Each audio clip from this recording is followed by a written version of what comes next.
Hello. I have no idea if I am doing this correctly. Technical issues here. Hopefully this is working.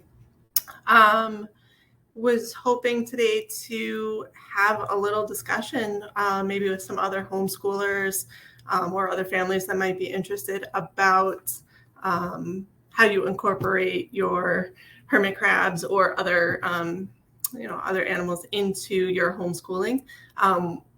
We are very fortunate in that we live in New Hampshire. Sorry about the awful video quality, hotel room lighting.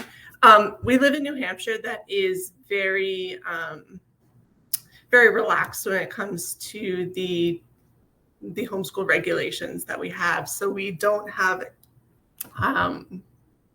certain curriculum or anything very specific that we have to do. We only have to annually provide either a test or a portfolio review. So we really have a lot of flexibility in how we can incorporate our own interesting topics into our educational systems. I know that may not be the case for all of the all other states. So I was really interested to see if anyone had their own experiences that they'd be interested in chiming in and, explaining what they do. Obviously, keeping hermit crabs, there's so much on very many levels that we can really learn from the actual just responsibility and care and keeping. I have teenagers, so we get more into the scientific, aspect of things. We get into, setting up the tank ratios and surface area and volume and all that. You can really incorporate math. Getting into, I have a teenager that's involved in 4-H, and we've talked about doing a educational presentation on the pet trade and captive breeding and how, how we can really help preserve the natural environment in that way. And that was it. And I'm not sure if anybody else is here, if this is working. Any questions?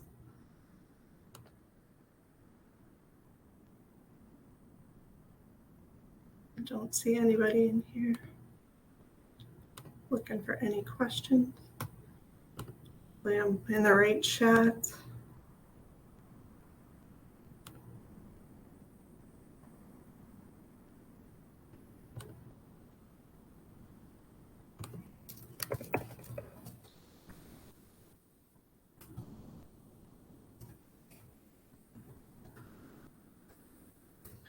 I'd love for anyone to join in on, I can add you if you're willing to join in the conversation live, that would be great.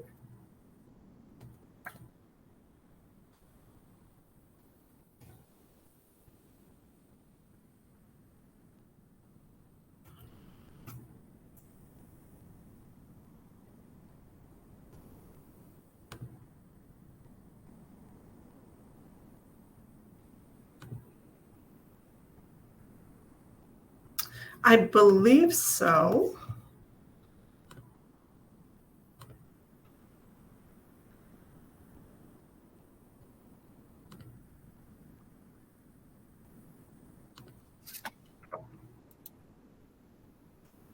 Hi, Audrey.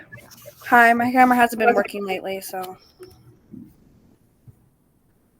Yep, there we go. You're on.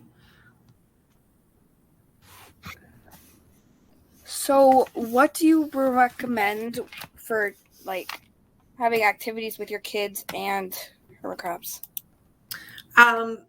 What ages are you more thinking of?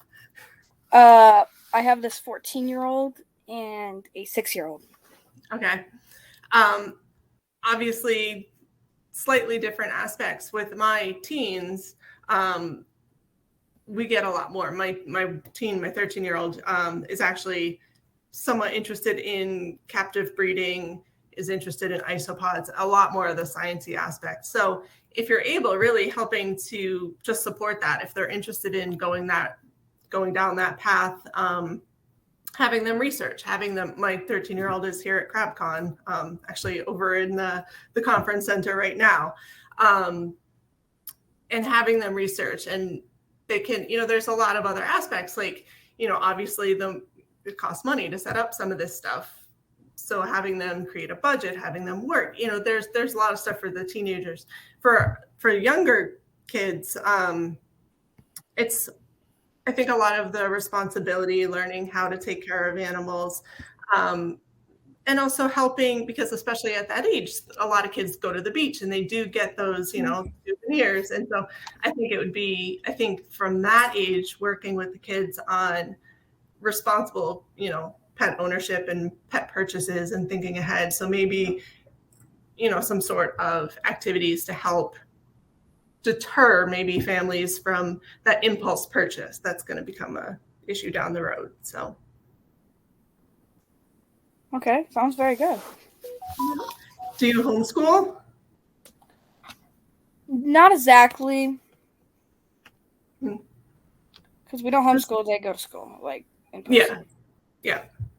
We've done a mix back and forth. So, but absolutely.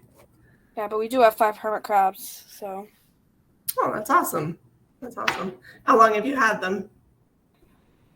A little over a year. Oh, that's good. That's good. We've had ours, I think 2 or 3 years. I've lost track now. I think it's going on 3 years. How many do you have? At the moment, we have 6. Nice. We did have as many as 10, I believe, at one point, but looks like somebody else's. At one point, I had 7. One was a jumbo. He was 28 years old. Wow. I had him for I think 3 months, and I believe he passed away of old age because he looked really old. It's so hard to tell with them. It's just we've had one the whole time, and he was the size of a grapefruit. So very cool. Ours aren't quite that big. Ours are more slightly bigger than a golf ball right now, but. And then the other one, I'm pretty sure died in a molt. We've had that happen. Underneath the ground, and it started smelling like rotten fish. So. Yeah, that's an awful feeling when that happens. Hi, Christina. How are you? Hello. How are you? Doing all right here. Good. Thanks for joining us. I figured since it was educational, crazy crab kids ought to jump in. Love it. Absolutely. Well, I was just wanted to have a discussion because I homeschool, have homeschooled on and off my kids. And we're just talking about that, there's so many different ways of homeschooling and educating. And so what works in our family may not be the same for others. So I was just, if we could have a, little discussion, any ideas, maybe give other families ideas of how they can incorporate things.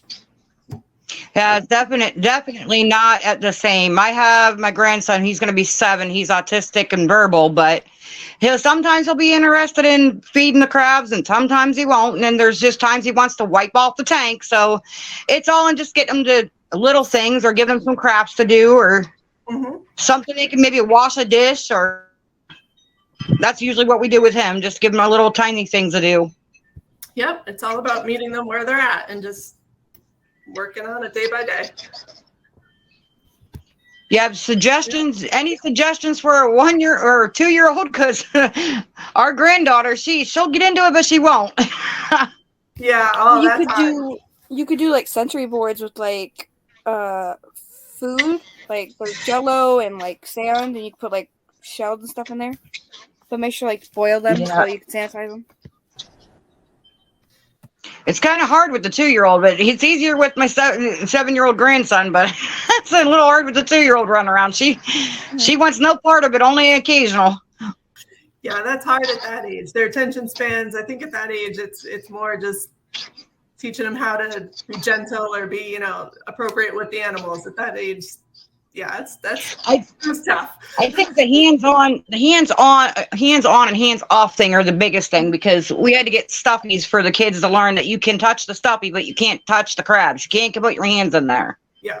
It's kind of, that's the roughest thing for teaching littlest ones. Exactly. I picked up on. Yeah, They just want to touch everything. right. It's not a cuddly pet that you're going to carry around in your pocket and snuggle with. It's, so yep, that's definitely for the younger ones. It's hard.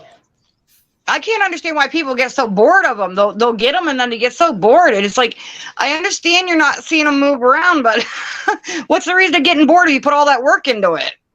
Well, for some people, the only reason they're not moving around is because sometimes the environments aren't right. Right. So that's kind of their own fault a little bit. And mine actually are very active, so I don't think my children would ever get bored.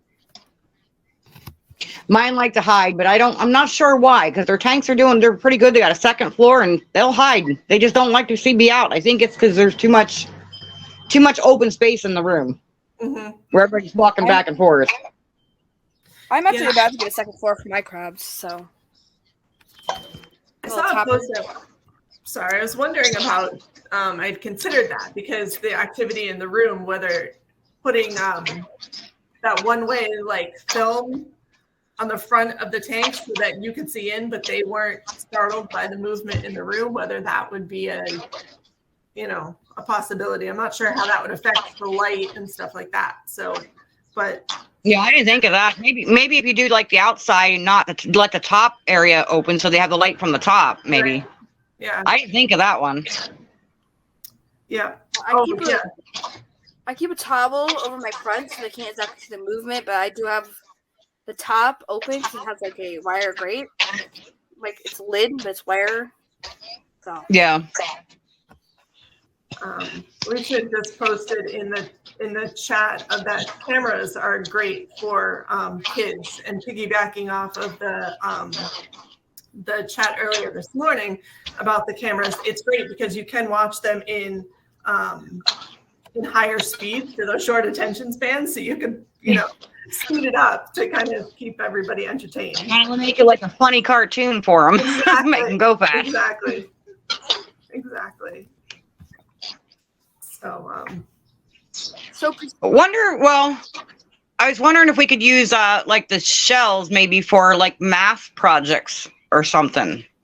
Yep. And teach the kids how to learn the shell sizes and use it for a math, maybe for homeschooling. Yes, definitely. Because I know my young measuring.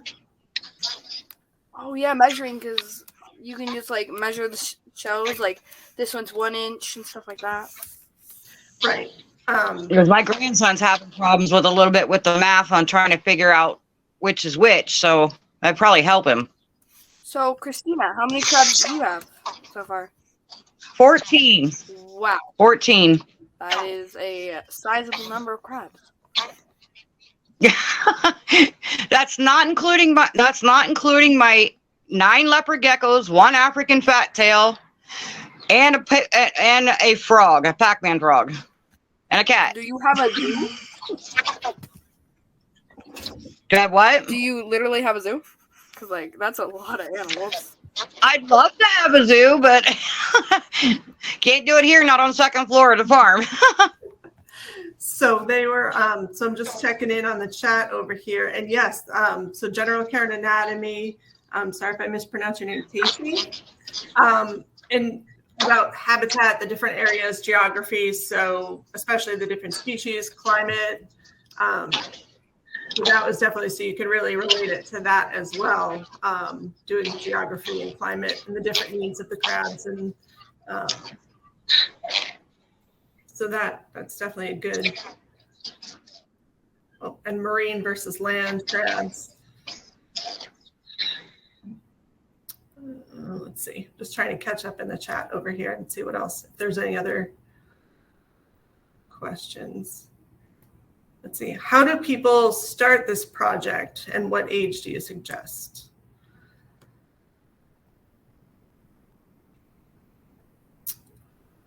I think any age. It's really up to really dependent on their interest and,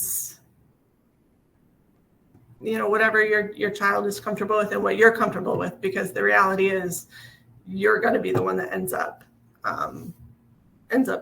ultimately having to help with this, especially with the younger ages. So I think the, CrabCon, all the information in these sessions has been really helpful. I think Lycos is a great resource. Obviously, Stacy's book. That's really where I'd start if you're looking to start keeping hermit crabs. And then it's really just following, the interests and the leads and just going down rabbit holes. Like we were just talking about pretty much all of it, measuring the shells, learning about geography, learning about humidity and the salinity of water and how to calibrate, things and all of that stuff. That's all education. It's not textbook education that kids are getting in school in the same way. It's real life applications of this information. So that is, that's how we approach homeschooling. And that may not work for all families, but that's where we've started. Anything else?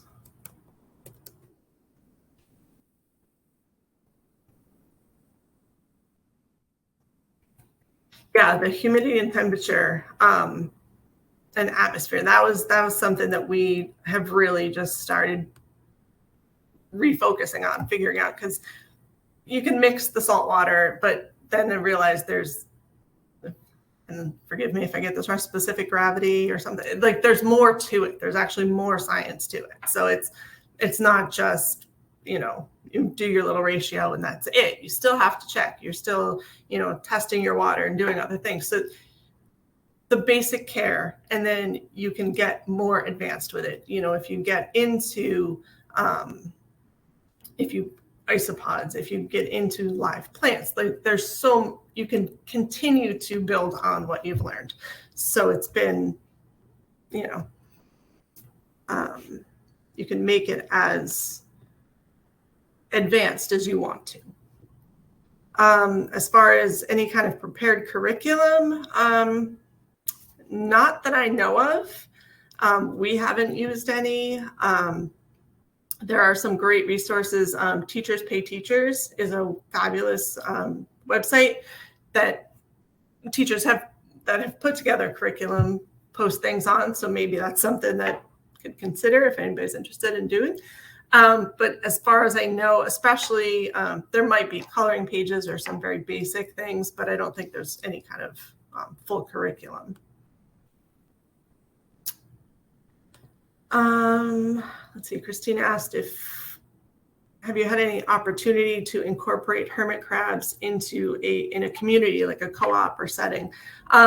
We have not. We at the moment are not in a co-op. We were pre-COVID, but it did not start up again. I think it would be interesting. It'd be a great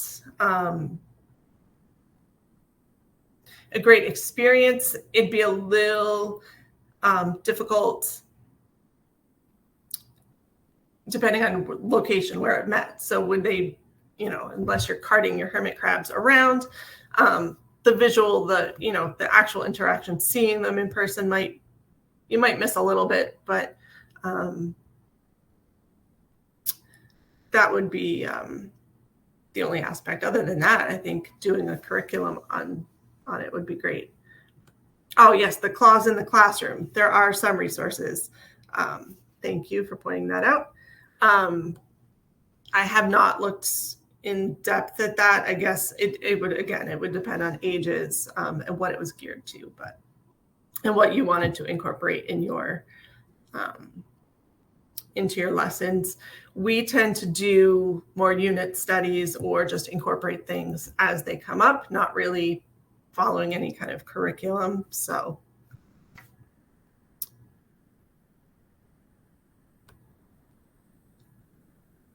yep, aquariums, zoos came up in the chat.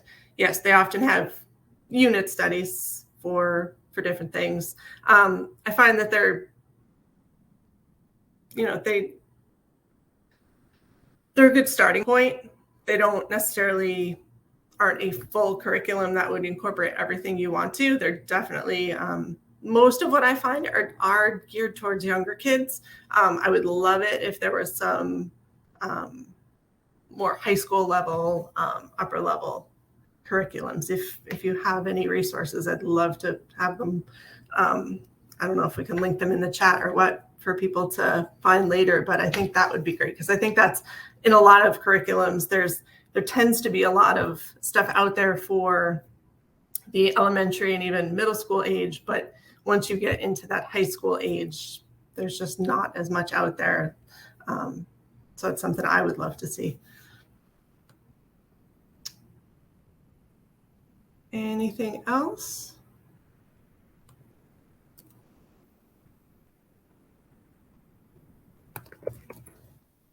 All right, well, if there is nothing else, I guess we will wrap this up. Thanks for joining me, and I'll see you on the CrabCon pages.